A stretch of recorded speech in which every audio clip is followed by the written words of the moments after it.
Hello everyone and welcome to the Constructive Criticism Network. This network is here to help you improve at Magic the Gathering at every level. From Pauper Leagues to Top 1000 Mythic, we've got you covered. If you want to hear the entire network, head on over to our sponsor at PureMTGO.com, where you can hear each and every show, each and every week, and check out their sponsor, MTGO Traders, and tell them that the CCMTG Network sent you. Now sit back, enjoy the show. From YouTube, podcasts, and more, here's this week's episode from ConstructiveCriticism.com. What is going on, everybody? It is 6:25, Monday, March the 2nd, 2020, and we are headed back on our long overdue trip down the Homeward Path this week. This is the show by me. My name is Adam. I'm a husband, a father of three, work a full-time job, currently somewhere in the neighborhood of 50 hours a week, and somehow, some way, we try our best to find a way to make at least semi-competitive Magic work. For those of you who are toiling away at kind of the local level, the backbone of the Magic community, I'm trying to be your voice. So I'm not even going to bother getting over in the fast lane this week because I don't really have anything I want to touch on that side. We got a B&R announcement coming up. We've got, standard formats in flux, doing a bunch of stuff, but everything's a known quantity. It's not really a major shakeup because something just broke out of nowhere. And Pioneer, again, is probably the one that's most likely to be impacted by that B&R list, so it kind of feels disingenuous to talk about it right before we get a B&R update. So with that out of the way, I want to slide over in the slow lane, and I want to talk about one of the least talked about facets of budget Magic as a whole, of Magic on a budget, whether it's time, whether it's finances, whatever. And that is getting your lands right. Because, frankly, the way I like to think about it, the lands are the foundation upon which we will build our magical house. Can't cast your spells if you don't have them, with obvious notable exceptions like Belcher decks, and even then they still played two of them. But for the vast, overwhelming majority of Magic decks, you are not landing anything if you don't have lands in play. So what I want to talk about, I want to break lands down into their most basic categories, so that we don't end up mired in difficulty in evaluating them. Want to make sure we don't miss the forest for the trees, if you will. And I want to start by talking about mana fixing lands, because those are by and large, these are the most important ones you got to evaluate, right? And the gold standard for mana fixing lands, what's the joke I had here? I had one and I lost it. I'd say it was Lost in the Woods. The uncontested cliffs, the gold standard, the best option I can think of. It's the most expensive for a reason, right? And that's the fetch lands. There's a reason two entire Eternal formats are devoted, like the mana bases are warped around the fetch lands. For those of you who have never seen them before, who have only ever played like Pioneer and Standard, imagine if your Fabled Passage was limited to one or the other basic land type, but in exchange, you could go get your Shock lands. You could go get your Ravnica block dual lands. All at the cost of one life.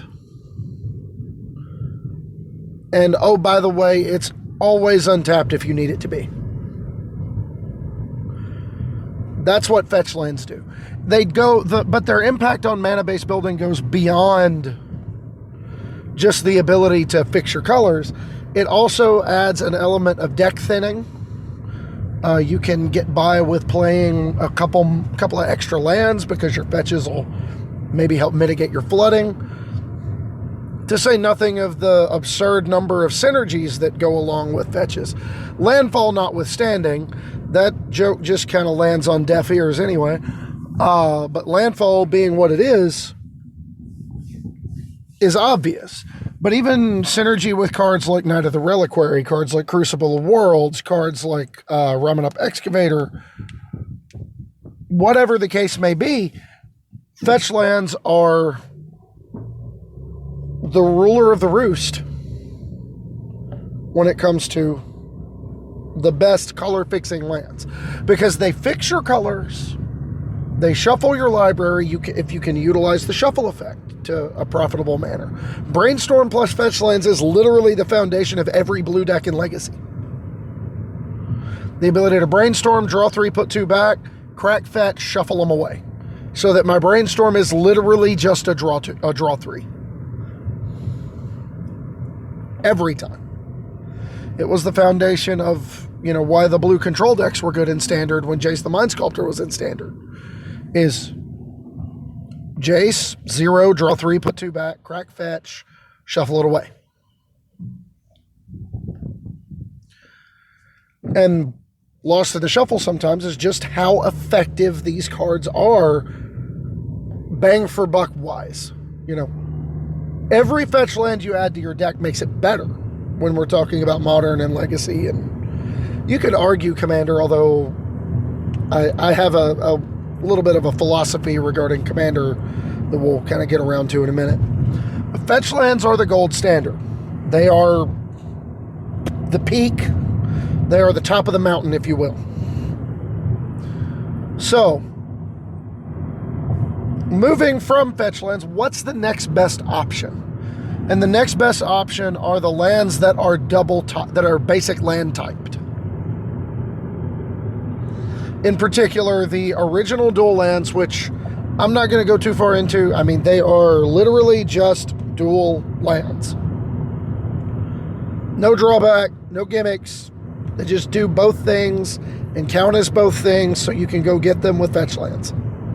Case closed. They're obviously the best, but the combination of shortage, the slowly dwindling lack of support for Legacy play doesn't lead me to want to highly evaluate things on their axes anymore. Instead, I want to talk about the Ravnica block shock lands. And a shocking twist here, they're really good. If you don't have fetches, they are the absolute next best thing. Because they offer you flexibility. Every other kind of non-basic mana fixing land offers you mana fixing with some sort of a drawback. Of the drawbacks that are available to you in this situation, shock lands are the next best. Because if you don't need the mana, like whenever it is that you don't need the extra mana, it's pain-free. It's just a tap land, it's fine. But early in the game when you need to hit you need to curve out in your mid-range deck or your aggro deck, at the cost of 2 life, they are dual lands. They just do whatever you need them to do. They're basic land types, so you can go get them with fetch lands. They are basic land types, so they will play nicely with one of the other categories we're going to talk about. 2 of the other categories we're going to talk about later. So, not to beat a dead horse here, but they're really good. They're just really, really good. And from an investment standpoint for me, these are the actual best bang for buck, because you can play them in every single format right now. You can play them in Standard until October, and then you can play them in Pioneer, Modern, and Legacy if that's what you're into. You can play them in Commander. The only format you can't play them in that I routinely enjoy is Pauper. That's because of how Pauper works. It is what it is. So, I mean, Ravnica block shock lands, whether it's original Ravnica, Return to Ravnica, Guilds of Ravnica, Doesn't matter. They're all great. So, if you're getting to a point where you're ready to start investing more capital into your real estate portfolio, that's where I'm starting. Because you don't want to end up on an island unable to cast your spells. I promise I'll stop with these eventually. No, I won't. I'm not going to stop these at all. They're going to be going all episode long. It's wild how this episode's evolving. Anyway, the next tier down are kind of your non-basic land typed options that have their different varying forms of drawbacks. And I'm just going to kind of breeze through the modern and pioneer legal ones. We have the canopy lands, which are enemy colored with the exception of a rising canopy. And they add one of either color at the cost of one life, or you can pay one, tap, sacrifice, draw a card. So they give you clean, easy mana access early and turn into other stuff late. Turn into more cards late when you're flooding out. That's fine. That's good. For Pioneer, we have the check land cycle, the check land cycle. There's 10 of them. One for every 2-color pair. And they enter tapped unless you control a land of either of the basic land types of the color they make, which means they obviously play fantastically well with your shock lands. Because if you have a steam vents in play, every red or blue check land you play is going to enter untapped. Whether it's Rootbound Crag, whether it's Sulphur Falls, whether it's Dragon Skull Summit, whatever. All of them are going to enter untapped. So you just have clean access to all your mana. The asking price is really low on those check lands. And I put these a step below the check lands because of how bad they are in control and mid-range decks. In particular, like the mid-range, like the grindier mid-range decks. And these are the fast lands. They are a cycle, although only half of them are legal in Pioneer. And those are the ones that enter the battlefield untapped, or enter the battlefield tapped unless you control 2 or fewer other lands. So, for the first 3 turns of the game, they are painless dual lands. But every turn thereafter, or if you're a ramp deck, they just actively get worse. So it's definitely something to keep in mind when you're trying to evaluate which ones of these you want, is how fast your deck is going, right? The ones we've been through so far don't really care about the speed. In the case of the Horizon, the Canopy lands, they always enter untapped, but they cost you in the early game, and then you can turn them into other cards later so the life loss doesn't kill you.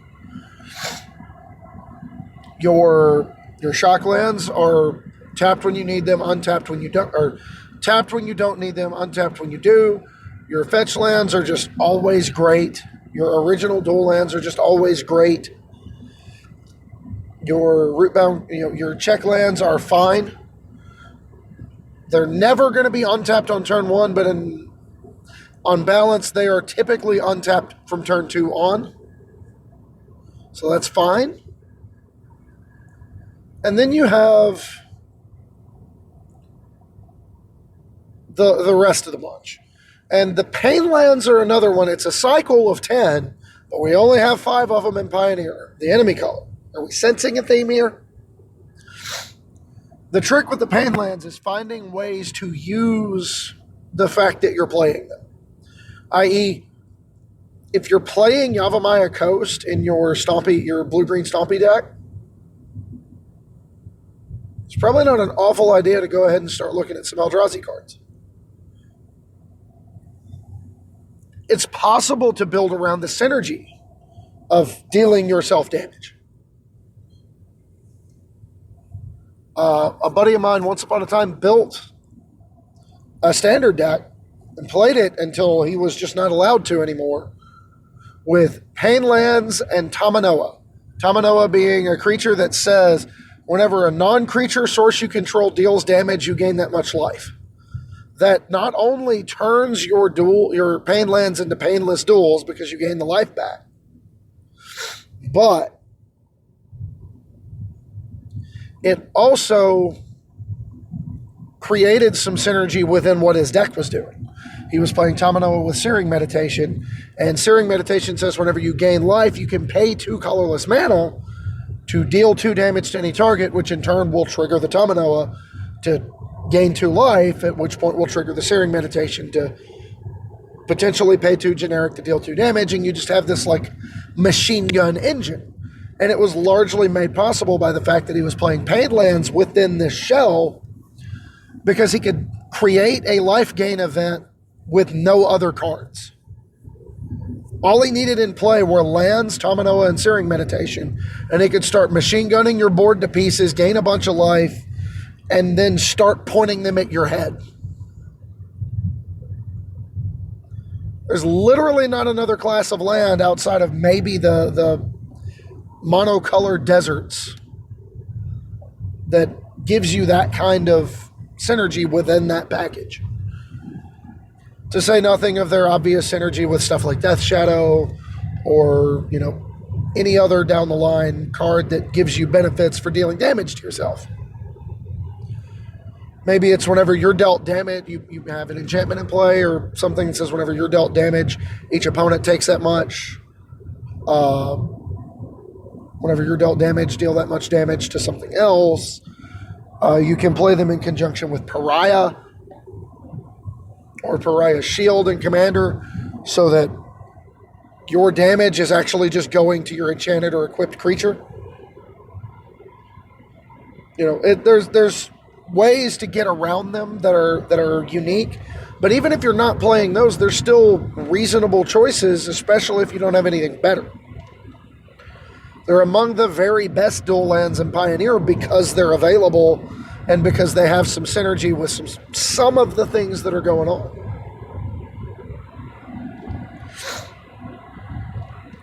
And then we have, what was the next one? We have kind of a set of 3 that are all allied color, and that are all kind of a step below or a step or 2 below everything else we just talked about. And they are the Battle for Zendikar duels. They're actually basic land type duels, but they enter tapped unless you control 2 or more basic lands. So if your deck is built for more of a long game grind, these are fine, right?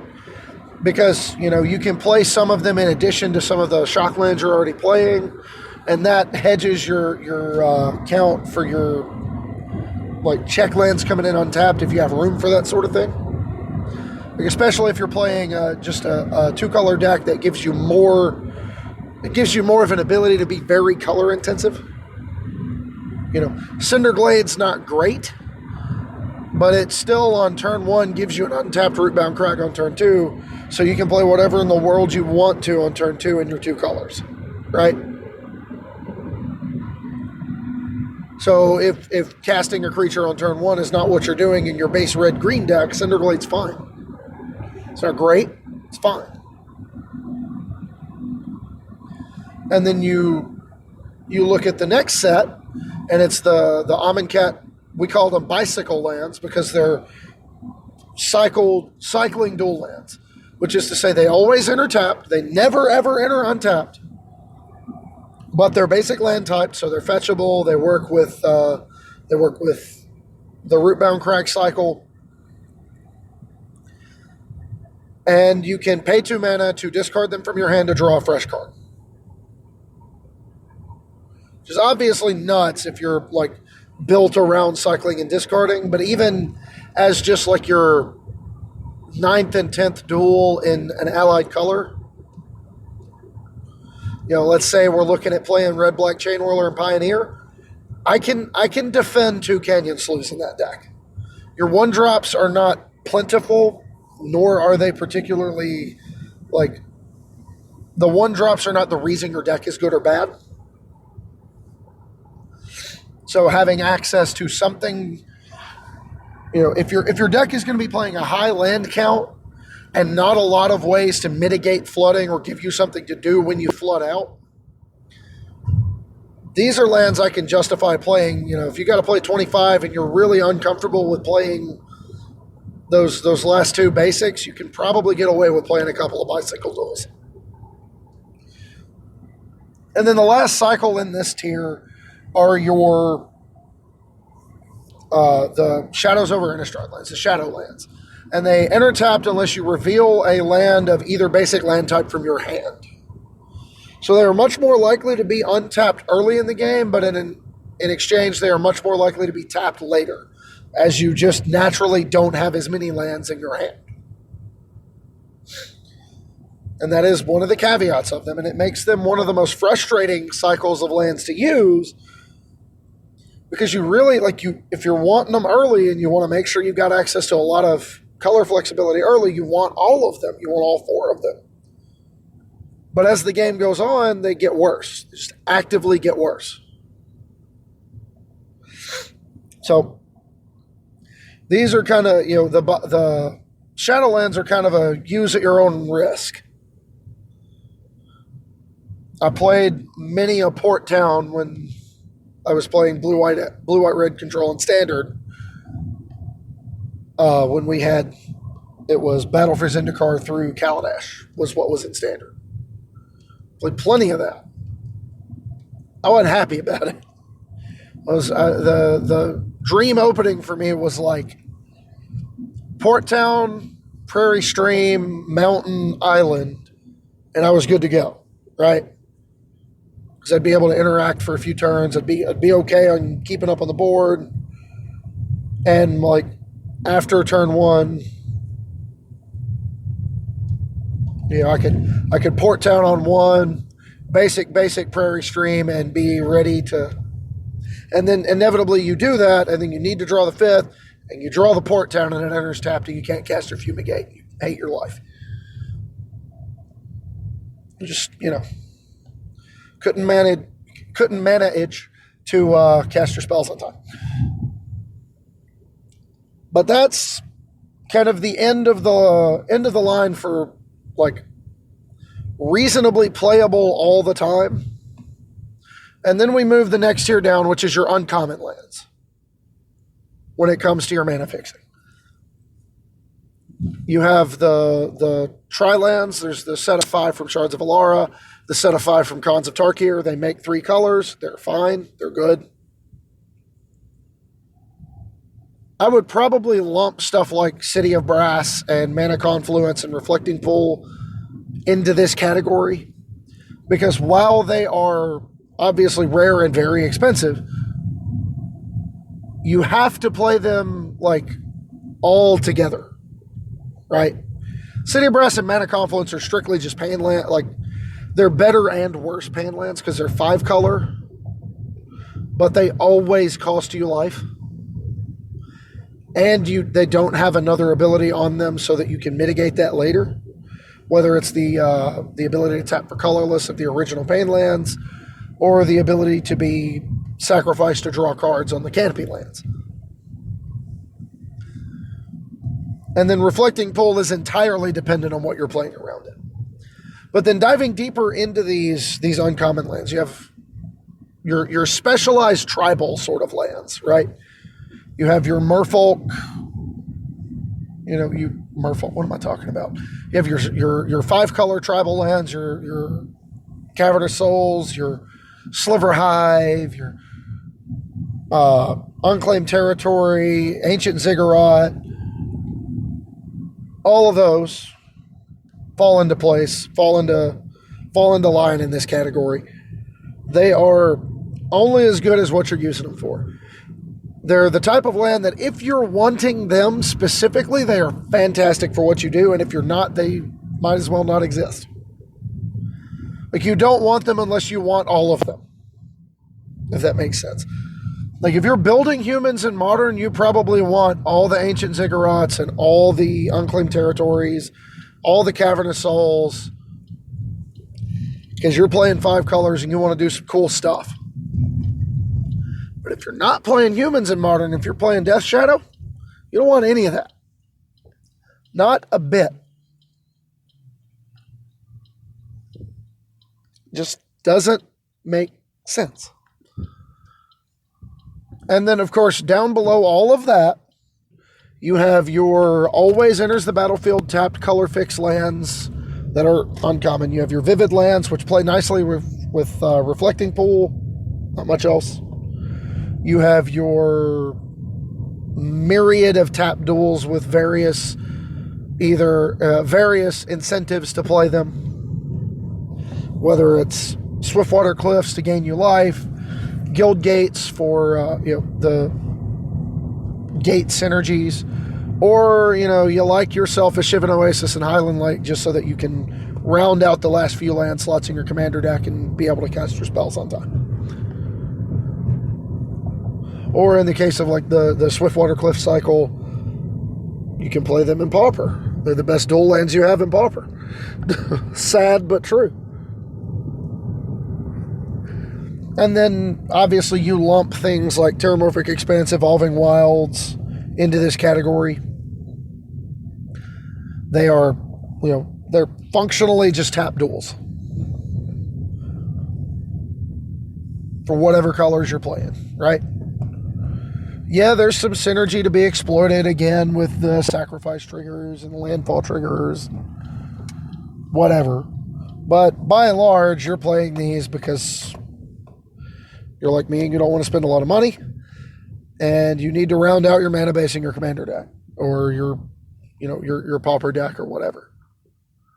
So that's kind of the book on mana fixing lands. The next category of land is your utility lands, and the first category I want to talk about for those is a little different because it plays a little bit like a mana fixing land. The difference between a mana fixing land and a utility land, can't English today. Utility lands tend to be more of you want the spell effect that they offer more so than you want the color of mana that they provide. In fact, many utility lands are in fact colorless. As technically all lands are colorless, but you know what I mean. But the first example I want to talk about, you treat as not only the utility side of it, but it's also basically a colorless dual land if you're playing Eldrazi synergies. And they are the deserts from Our Devastation. They are colored pain lands, they're monocolored pain lands, in that they can tap for colorless or they can tap for a color and deal 1 damage to you. But then they also offer the ability to pay mana, sacrifice a desert, and gain a spell effect. To the point that there's one of those in each color, and then there's several colorless ones. They give you the ability to sacrifice itself or another desert to do a thing. There's I can't remember the name of the land, but it just taps for colorless. But if that land goes to the graveyard, you get a 2/2 zombie, which plays back to the synergy with the other ones, right? So that everything eventually comes full circle. And then you have your myriad of utility lands. Chief among them are creature lands. You have your Cycle of 10, enter the battlefield tapped, make 2 colors of mana, but then also be, a mana sink to turn into a creature later as a threat. I categorize these here because if you're playing them for that ability. You're not playing those specifically for mana fixing. I very rarely would play a heavily aggressive deck with a bunch of creature lands in it that always enter the battlefield tapped, even if they help me fix my mana. So, that's kind of my stance on that. Feel free to tell me I'm horrifically wrong about that. But then you move from creature lands, you've got those, you've got Mutavault, which conveniently plays nicely with Eldrazi because it makes colorless, and it can turn into a creature type. It can turn into an Eldrazi for the purposes of potential cost reductions. Yep, working on that. Working on that Eldrazi tribal deck. Yep. Yep.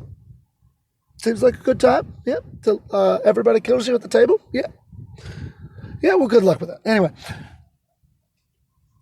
Moving from those, basically the rest of your utility lands can be evaluated on the scope of what you plan to do with them. The vast majority of the ones you will play are either to gain a spell effect without having to play an extra spell, because your color requirements are not very high,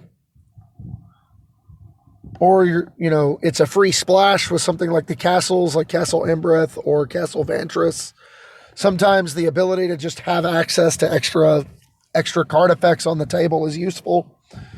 In particular, Castle Vantress is great in the Fires decks in Standard and Pioneer. Being able to give you something to do with all these lands that you're not using to cast your spells.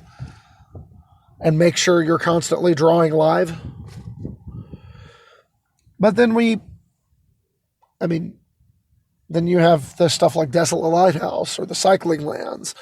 The regular cycling lands that are monocolored and intertapped. You're not playing those for that. You're playing those because they cycle. So that you don't flood out too bad all the time. So, lands like Ghost Quarter, lands like Field of Ruin, lands like Strip Mine, Tectonic Edge. I've played many of them in my day. And most of them were played because I wanted that effect, not because I wanted an extra colorless mana source in my deck. Although that definitely bears evaluating when you're playing Eldrazi anything, is balancing the number of colorless sources versus your colored mana. But that's all I've got, everybody. I really hope this episode didn't land on deaf ears. I know it can be a little daunting. Going through, trying to figure out what lands you need. But they're the most important thing we've got. Otherwise, your deck is a waste. So, put a little bit more care, a little bit more thought into the lands that we're picking up, that we're choosing to play with. And, if I had to attach a hierarchy, if I had to offer a big piece of advice, if I had to tell you how to get out of the plains, I'd say the number one thing to focus on in building a deck, in identifying which lands to get first, make sure your deck is going to be functional. If that means you have to play something else and use that to get you what you need, do that. I spent an entire summer after my blue-black control deck. I left it on a table at Grand Prix Memphis 2018. And I spent the entire rest of 2018 until Guilds of Ravnica released. And even sometime after Guilds of Ravnica released, playing mono red aggro. Why? Because it was the deck I had an optimized mana base for. The rest of it, I was just trying to accumulate cards. I was trying to accumulate capital. I was trying to put myself in a position so that when Guilds of Ravnica came out, I would be able to splurge on a good mana base. I would have access to everything that I wanted.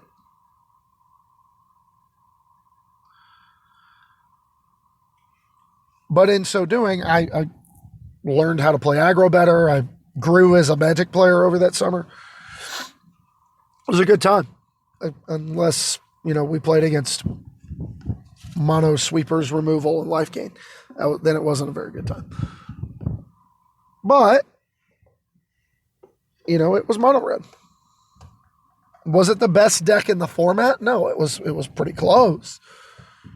I mean, I didn't have Chandras, but I had Hazarets, I had Glorybringers, I had Chain Whirlers, I had Heart of Karens, I had, all the stuff that made the Chain Whirler deck good. We had it. So, yeah, that was good. But when it came down to determining whether I wanted to play that or something like Grixis Energy, I didn't have the mana base or any of the other functional cards to make that deck work. And I didn't want to trade out of a good functional deck to get into part of another one. So I didn't. I just played my FNMs, got my prize packs, traded cards out of those, kept trading up. Eventually did a big trade order, and that got me into Guilds of Ravnica stuff.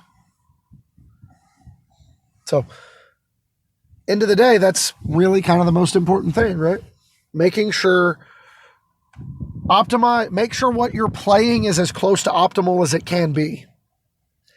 First, make sure, if you have nothing, get into something that is really good but cheap to start with, and then worry about trying to build into like this really cool, expensive thing you want.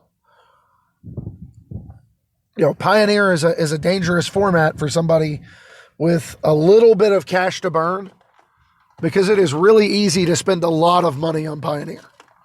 So I have kind of held myself to playing what I had until I figured out for sure what I wanted to invest in the format.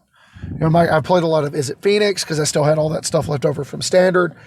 I played the Gruul deck because I just had to get Atarka's Command and Atarka's Command and drawing a blank here. Experiment 1, I think. I already had most of the stuff I was going to play in this deck. And, the red deck, I kind of lucked my way into. I speculated a little bit on Rekindling Phoenix when I did the order for a bunch of Standard stuff and a handful of Pioneer staples. But at the end of the day, I was more focused on making sure I could play an optimal version of what I had than I was in trying to get all the way into something, buying all the expensive main deck cards and not having the lands to cast them.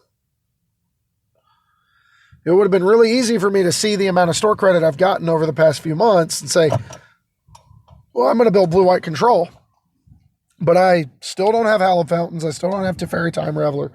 I still don't have Teferi Hero Dominaria. I still don't have Supreme Verdict. There's no good reason for me to play blue-white control, right?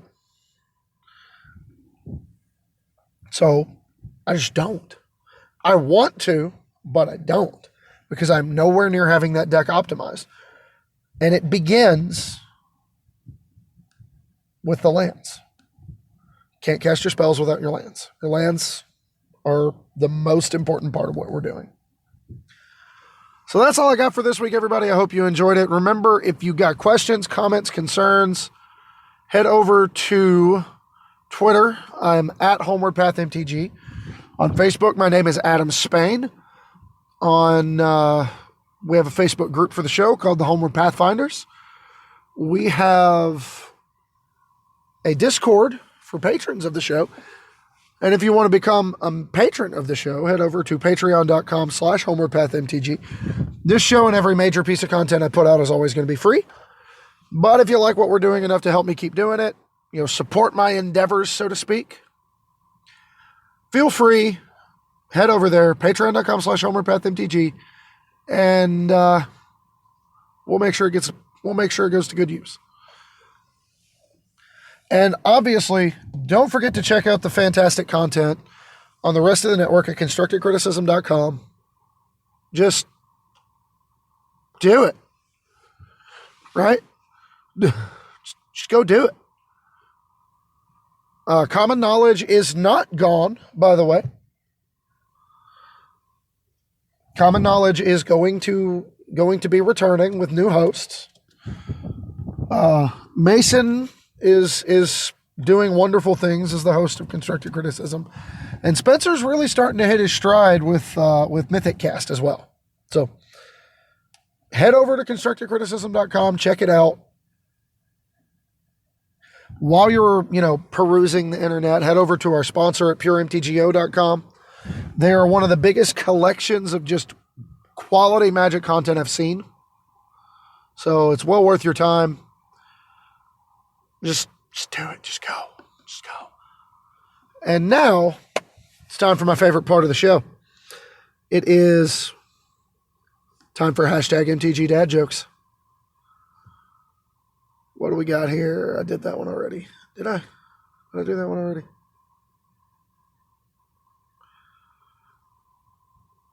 Yeah, I did that one already.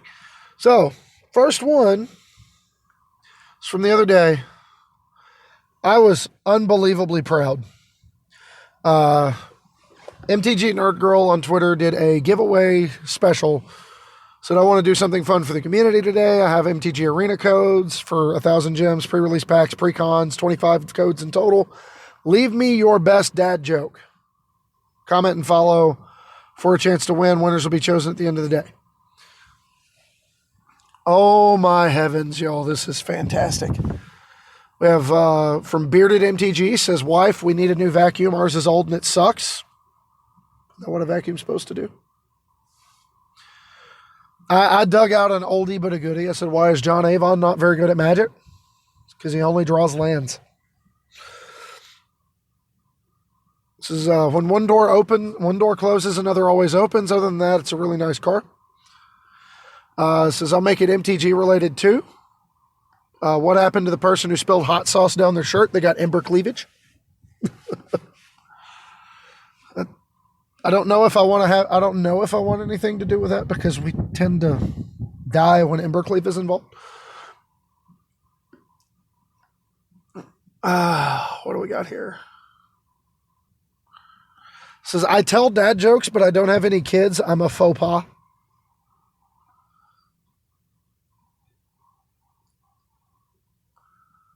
It says, my wife is really mad at the fact that I have no sense of direction, so I packed up my stuff and write.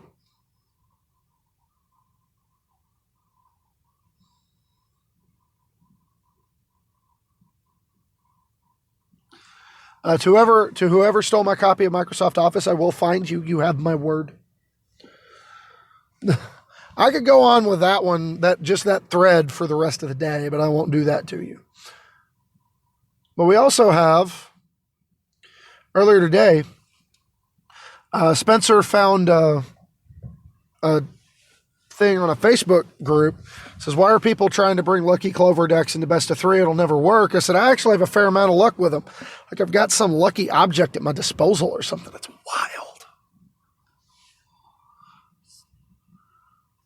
Tell the story and it's like a fabled passage. Anyway, and he said, that's because they're good and this is just a really bad take. I said, oh, I know. I'm just doing my job. Got a brand to protect.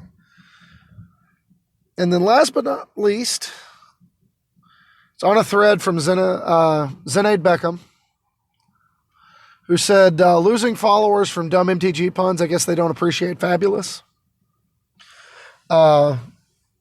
One of the comments says, your profit, their loss, hashtag Orzhov puns. Another one says, but is it really a loss if they don't like puns?